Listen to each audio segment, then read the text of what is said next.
இருக்கீங்க? நான் ரொம்பவே நல்லா இருக்கேன். ஐ ஹோப் நீங்கள் எல்லோரும் ரொம்ப நல்லா இருப்பீங்கன்னு நினைக்கிறேன். ஸோ இது விநாயகர் சதுர்த்தி விலாக் தான். என்னால் முடிஞ்ச அளவுக்கு ஒரு குட்டி குட்டி கிளிப்பாக வந்து நான் கவர் பண்ணி எடுத்திருக்கேன். ஸோ அதை வந்து இப்போ நான் உங்க கூட வீடியோவாக ஷேர் பண்ணிக்கிறேன். விநாயகர் சதுர்த்தி அன்னைக்கு டே ஸ்டார்ட் ஆனது ஒரு 5:30 இருக்கும். பட் நான் எழுந்திரிச்சது என்னவோ 5 o'clock அலாம் வச்சுருந்தேன். எழுந்திரிச்சிட்டு தூக்கமாக வந்துச்சு அப்படின்னு சொல்லிட்டு திருப்பியும் அப்படியே படுத்து தூங்கிட்டேன். இன்னும் ஒரு 5:30 திருப்பி ஒரு அலாம் அடிச்சுனேன். அப்புறம் செகண்ட் அலாம் தான் நான் ஆஃப் பண்ணிவிட்டு சுடு தண்ணி வச்சுட்டு ப்ரஷ் பண்ணிவிட்டு அப்புறம் குளிச்சுட்டு வரவே பார்த்திங்கன்னா ஒரு 7 மணிக்கிட்ட ஆயிடுச்சு.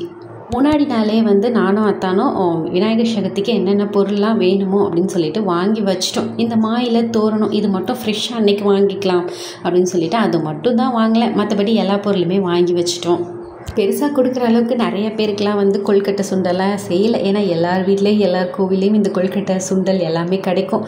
ஸோ காலுக்கு ஒன்று ஒன்று கொடுத்தாலும் ஓகே அப்படின்ற மாதிரி ஒரு கிலோ மாவு வந்து வாங்கியிருந்தேன். அணில் கொழுக்கட்டை மிக்ஸ் வந்து 1/2 கிலோ பேக்கெட் 2 வாங்கியிருந்தேன். ஸோ அதில் ஒரு பேக்கெட்டாக பாதியாக பிரித்து எடுத்துகிட்டு ஒன்று பிடி கொழுக்கட்டைக்கும் இன்னொன்று வந்து பூரண கொழுக்கட்டைக்கும்.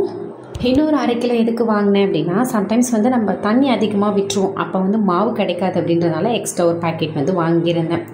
எப்பவுமே தேங்காய் வந்து ஃப்ரெஷ்ஷான தேங்காய் வந்து ட்ரை பண்ணி தான் நான் இது பண்ணுவேன். ஆனால் இந்த வாட்டி வந்து டைம் எவ்வளோ சேவ் பண்ண முடியுமோ அப்படின்னு சொல்லிட்டு டெஸ்னட் கோகோனட்லேயே வந்து ரெடி பண்ணியிருந்தேன். டெஸ்னட் கோகோனட் ஜஸ்ட் 2 பல்ஸ் கொடுத்துட்டு கொஞ்சமாக ஏலக்காயும் சர்க்கரையும் போட்டு பூரணத்துக்கு ரெடி பண்ணிட்டேன். பட் டேஸ்ட்டு செம்மையாக இருந்தது. கொழுக்கட்டையோட தண்ணி மெஷர்மெண்ட் எப்படி வச்சேன் அப்படின்னா 1 கப் மாவுக்கு 2.5 கப் அளவுக்கு தண்ணி ஆட் பண்ணிக்கிட்டேன். அந்த தண்ணியிலே உப்புமே வந்து ஆட் பண்ணிட்டு 1 ஸ்பூன் நெய்யுமே ஆட் பண்ணிவிட்டு வெள்ளை பூரண கொழுக்கட்டைக்கு மாவு பிசைஞ்சு வச்சுட்டு கரெக்டாக இருந்தது அந்த தண்ணி. குளிச்சுட்டு வந்தோடனே ஃபஸ்ட்டு என்ன வேலை பார்க்க முடியும்னு யோசித்தேன். பொங்கலுக்கு ஒரு பக்கம் போட்டுட்டு இன்னொரு பக்கம் வந்து முக்கடலைக்கு வந்து வேக வச்சுட்டேன். ஃபஸ்ட்டு குக்கரில் வேக வைக்கிற பிளான் இல்லைன்னா சம்டைம்ஸ் விசிலே வராது. இந்த குக்கர் வாரம் ப்ராப்ளமாக இருக்குது அப்படின்றனால நார்மலாக தான் கொதிக்க விட்டேன். சரி ஒன் டைம் ட்ரை பண்ணி பார்ப்போம், விசில் வந்தால் நம்மளுடைய இதுதான் அப்படின்னு சொல்லிட்டு பார்த்தா விசிலும் வந்துருச்சு. ஸோ கொண்டக்கடலையும் வந்து சூப்பராக வந்து ஒரு சைடுக்காக ரெடி ஆகிட்டே இருந்தது. நான் ஃபஸ்ட்டு ஒரு 2 விசில் தான் வச்சு பார்த்தேன். பட் நல்லா வேகலை. சரி அப்புறமா இன்னும் 2-3 விசில் வச்சுக்கலாம் அப்படின்னு சொல்லிட்டு அப்படியே அந்த தண்ணியிலே விட்டுட்டேன். ஒரு பக்கம் பொங்கல் எல்லாம் முடிச்சுன்னா கொண்டக்கடலையுமே வந்து ரெடியாக இருந்ததா. ஸோ ஒரு 10 நிமிஷம் கழிச்சு கேஸ்லாம் ஓப்பன் பண்ணோன்னா நல்லா சாஃப்டாக சூப்பராக குக் ஆகிடுச்சு. நான் என்ன பண்ணுவேன் அப்படின்னா குக் பண்ணும் போது ஒரு 1/2 உப்பு வந்து ஆட் பண்ணிவிட்டு குக் பண்ணிக்குவேன். தென் குக் பண்ணி முடிச்சோன்னே இன்னும் கொஞ்சம் வந்து உப்பு வந்து ஆட் பண்ணிக்குவேன். அந்த மாதிரி ஆட் பண்ணும்போது டேஸ்ட் வந்து சூப்பராக இருக்கும். பொங்கல் சுண்டல் இது ரெண்டுமே குக் ஆகிற டைமில் வந்து நான் மாவுக்கு ஒரு சைடு ப்ரிப்ரேஷன் பண்ணி முடிச்சிட்டேன். பிடிக்கொழுக்கட்டையுமே வந்து நான் ரெடி பண்ணிட்டேன். பிடிக்கொழுக்கட்டைக்கு வந்து எப்படின்னா அதே தண்ணி அளவு தான். பட் வெல்லம் வந்து ஆட் பண்ணியிருக்கனால 1/2 கப் வந்து தண்ணி கம்மி பண்ணிக்கிட்டேன்.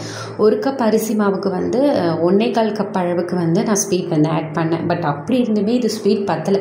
வெல்லம் நான் சாப்பிடவே இல்லை இது டேஸ்ட் எப்படி இருக்குன்னு சொல்லிட்டு. பட் வித் வெல்லம் கலர் கொடுத்துச்சே தவிர பட் ஸ்வீட் அவ்வளோ கொடுக்கல. பொங்கல் ப்ரிப்பேர் ஆகி முடிச்சோன்னா கொஞ்சமாக நெய்யும் முந்திரி திராட்சை மட்டும் விட்டுட்டு ஒரே ஒரு பிஞ்ச் அளவுக்கு மட்டும் கொஞ்சமாக பச்சை கற்பூரம் வந்து பொங்கல் கிண்டிட்டு இருந்தோம்ல வெல்லம் போட்டு. ஸோ அந்த டைம் வந்து ஆட் பண்ணிவிட்டேன். ஃபைனலாக முந்திரி திராட்சை ஏலக்காய் இதெல்லாமே போட்டு தாய்ச்சி விட்டுட்டேன். எப்பயுமே நான் பொங்கல் வச்சேன் அப்படின்னா கலரே இருக்காது, லைட் கலராக தான் இருக்கும். பட் பொங்கல் வந்து டேஸ்ட்டு சூப்பராக இருக்கும், ஸ்வீட் வந்து கரெக்டாக இருக்கும். இந்த வாட்டி கலர் நல்லா என்ஹான்ஸ்டாக இருந்துச்சு. பட் என்ன அப்படின்னா ஸ்வீட் நார்மலாக தான் இருந்துச்சு. நம்ம முக்கடலை வேக வச்சுருந்தாலும் அதுக்கு கொஞ்சமாக எண்ணெயும் காஞ்ச மிளகா கொஞ்சமாக கடுகு கருவேப்பிலை போட்டு கிள்ளி தாளிச்சிட்டு ஒரு பக்கம் கொண்டக்கடலை ஒர்க் வந்து முடிஞ்சிருச்சு. இப்போ வந்து மாவு வந்து நல்லா செட் ஆக விட்டுட்டேன். பொங்கல் சுண்டல் இது ரெண்டுமே வேகிற டைமில் வந்து நான் கொழுக்கட்டைக்கு மாவு ப்ரிப்பேர் பண்ணி வச்சிட்டேன். ஃபைனல் டச் கொண்டல் கடலையும் சுண்டலும் முடியறதுக்குள்ளேயே மாவு நல்லா வந்து செட் ஆகிடுச்சு. பிடிக்கொழுக்கட்டைக்கு மாவு வந்து சூடாக இருக்கும்போது ஸ்பூனில் மிக்ஸ் பண்ணேன் அப்படின்றனால கையில் வந்து மிக்ஸ் பண்ணலை. கொஞ்சமாக நெய் மட்டும் கையில் தேய்ச்சிட்டு நல்லா ஒரு தடவை வந்து நல்லா பிசைஞ்சிட்டு அப்புறமா கொழுக்கட்டை பிடிச்சிக்கலாம் சொல்லிட்டு நல்லா பிசைஞ்சு விட்டுட்டேன். நம்ம பிசையும் போது சாஃப்டாக இருக்கும். என்ன தான் வந்து வெல்லம் காய்ச்சினது வந்து கொஞ்சம் ஹார்டாக தான் இருக்கும், அது வந்து அவ்வளோ சாஃப்ட் கிடைக்காது. பட் இருந்தாலும் இந்த வாட்டி நல்லாவே பிசைஞ்சிருக்கிறேன். சரி எப்படி வருதுன்னு பார்க்கலாம் அப்படின்னு சொல்லிட்டு ப்ரிப்பேர் பண்ண ஆரம்பிச்சிட்டேன். இந்த பிடிக்கொழுக்கட்டையில் நான் என்னென்ன போட்டேன் அப்படின்னா கொஞ்சமாக சிறுபருப்பு, அப்புறம் தேங்காய், கொஞ்சமாக கருப்பு எல்லில் அந்த எல்லை ஆட் பண்ணியிருக்கேன். அப்புறமா உப்பு வெல்லம் வந்து ஆட் பண்ணியிருக்கேன். கொஞ்சமாக வந்து உப்பு எதுக்கு ஆட் பண்ணியிருக்கோன்னா ஸ்வீட்டை வந்து என்ஹான்ஸ் பண்ணோம் அப்படின்றதுக்காக. கொழுக்கட்டை வந்து இப்போ ஒரு 10 நிமிஷம் வேக வச்சுட்டேன் அப்படின்னா கொழுக்கட்டை வந்து கொஞ்சம் சூப்பராக ரெடி ஆயிரும். அதுக்குள்ளேயும் வீடு எல்லாமே பெருக்கிற வேண்டிய வேலை இருந்துச்சு. ஸோ அதை நான் கொழுக்கட்டைக்கு வச்சுட்டு டக்குன்னு வீடு எல்லாமே வந்து பெருக்கிட்டு வந்துட்டேன். எந்திரிச்சோன்னே ஃபஸ்ட்டு கிச்சனுக்குள்ளே தான் வந்து சமைக்கிற வேலையை ஃபஸ்ட்டு முடிச்சுடுவோம் அப்படின்ட்டு. அதனால் இப்போ தான் போய் வீடு எல்லாமே பெருக்கி முடிச்சுட்டு மஞ்சள் தண்ணிலாம் தெளிச்சிட்டு அப்புறம் வந்து பார்த்தா கொழுக்கட்டையும் சூப்பராக வந்து ரெடி ஆகிடுச்சு. கையில் எடுக்கும் போதே ரொம்ப ஈஸியாக இருந்துச்சு. உடச்சி பார்த்தா உள்ள மாவாலாம் எல்லாம் நல்லா வெந்திருந்தது. அதெல்லாம் எடுத்து வச்சுட்டு நெக்ஸ்ட்டு பூரண கொழுக்கட்டைக்கு ரெடி பண்ணிட்டேன். பூரண கொழுக்கட்டை வந்து மாவு தண்ணியாக இருக்கிற மாதிரி எனக்கு ஒரு ஃபீல் இருந்தது. பட் இருந்தாலும் லைட்டாக நெய்யை தொட்டுட்டு இது பண்ணால் கரெக்டாக இருந்துச்சு குக்காய் வரும்போது. பூரண கொழுக்கட்டை வந்து கொஞ்சம் கையில் அந்த மாவு வந்து பிசு பிசுன்னு ஓட்டும் அப்படின்றனால கொஞ்சம் நெய்யை தொட்டு வந்து கொழுக்கட்டை எல்லாமே வந்து ரெடி பண்ணிக்கிட்டேன். ஒரு மாதிரி மடிப்பாங்க, இது என்னன்னு சொல்ல தெரியல. ஸோ இந்த மாதிரி ரெடி பண்ணிவிட்டு அப்புறம் லட்டு ஷேப்பில் வந்து ரெடி பண்ணேன். நெக்ஸ்ட்டு வந்து அச்சு கொடுத்துருந்தாங்கல்ல, ஸோ அந்த அச்சுலேயுமே வந்து ரெடி பண்ணி பார்ப்போம் அப்படின்ட்டு. ஒரு வாட்டி நான் ரெடி பண்ணேன், பட் எனக்கு சுத்தமாக வரல. இந்த வாட்டி ட்ரை பண்ணும்போது இந்த அச்சில் நல்லா வந்துச்சு. என்ன பண்ணேன் அப்படின்னா, அச்சில் நல்ல நெய்யை வந்து தேய்ச்சி விட்டுட்டு அப்புறமா வந்து அச்சு வச்சேன். அப்புறமா பார்த்தா சூப்பராக வந்துருந்தது அச்சுமே. விநாயகருக்கு வந்து எண்ணெய் தான் வந்து கொழுக்கட்டை, சுண்டல், சக்கரை பொங்கல் விதவிதமாக வச்சாலும் அவருக்கு வந்து வயிறே வந்து ஃபில் ஆகாது. ஏன் அப்படின்னா, ஒரு ஸ்டோரி நான் கேள்விப்பட்டேன், உங்களோட ஷேர் பண்ணிக்கிறேன். அது என்னென்னு பார்த்தீங்க அப்படின்னா, ஒரு தடவை குபேந்திரர் வந்து விநாயகரை விருந்துக்கு அழைச்சிருப்பாரா, அவரை வந்து திருப்திப்படுத்தணும் அப்படின்னு சொல்லிட்டு. குபேந்திரன் ராஜ்யத்தில் உள்ள ஆளுங்களை கூப்பிட்டு சமைக்க சொல்லி அவருக்கு விதவிதமாக வச்சாலும் அவருக்கு வயிறே ஃபில் ஆகலை. நிறைய சாப்பிட்டுட்டே இருந்தார். அவர் ராஜ்யமே அழிஞ்சிடும்னு பயந்தது குபேந்திரன் உடனே சிவன் கிட்ட போனோன்னா அவர் சொன்னார், அவள் லட்டு வை, அவனுக்கு வயிறு ஃபில் ஆகிடும், போதும்னு சொல்லிடுவானாங்க. அதே மாதிரி அவள் லட்டை வச்சோன்னுமே அவர் வயிறுமே வந்து ஃபில் ஆகிடுச்சு. சொல்லுமா.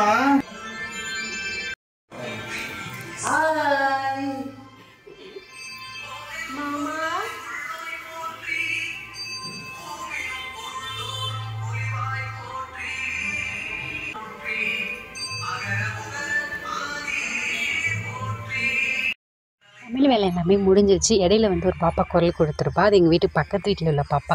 நாங்கள் மட்டும்தான் இருக்கிறனால எங்களுக்கு எப்பவுமே போர் அடிக்கும். பட் போர் அடிக்கிற குறையே இல்லாத மாதிரி அந்த குழந்தை வந்து ஜாலியாக வந்து பேசிக்கிட்டு இருக்கோம்.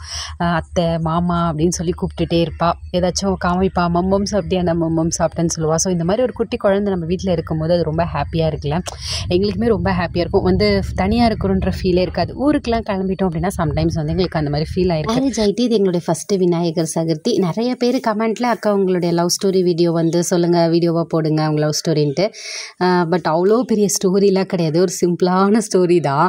எல்லா லவ்லேயும் என்னென்ன ப்ராப்ளம்ஸ் இருக்கோ அதெல்லாமே தான் இருந்தது. ஸோ அதை பற்றி டீட்டெயிலாக எக்ஸ்பிளைன் பண்ண முடியாது. ஸோ ஒரு நார்மலான ஒரு ஸ்டோரி தான். அதனால் இதை நான் பெரிய வீடியோவாக நான் போடலை. விநாயகர்லாம் இந்த வருஷம் நாங்கள் எதுவுமே வாங்கலை. ஏன்னா ஃபஸ்ட் டைம் அப்படின்றனால வீட்லேயே புதுசாக இருக்கிற விநாயகரை வச்சு நாங்கள் வந்து சாமி கும்பிட்டோம். தங்க கலரில் இருந்தார் இந்த விநாயகர். அதனால் இந்த விநாயகரை வச்சு நம்ம சாமி கும்பிடலாம்னு சொல்லிட்டு இந்த விநாயகரை வச்சு சாமி கும்பிட்டோம். சக்கரை பொங்கல், சுண்டல், பூரண கொழுக்கட்டை, அவல் லட்டு, பிடி கொழுக்கட்டை, அப்புறம் கரும்பு, ஆப்பிள், சாத்துக்குடி, கொய்யாப்பழம், இன்னொரு என்ன கயத்தல், அப்புறம் கலக்கலாம். இது வந்து முக்கியமானது. ஸோ இதெல்லாம் வச்சுட்டு சோளம், கம்பு இதெல்லாமே வச்சு சாமி நல்லா சூப்பராக கும்பிட்டோங்க. இந்த விநாயகர் விலாக் உங்களுக்கு பிடிச்சிருந்தா ஒரு லைக் பண்ணுங்கள் அண்ட் சப்ஸ்கிரைப் பண்ணிக்கோங்க. நெக்ஸ்ட் ஒரு இன்ட்ரெஸ்டிங்கான விலாகில் பார்க்கலாம். எல்லாருக்கும் ஹாப்பி விநாயகர் சதுர்த்தி.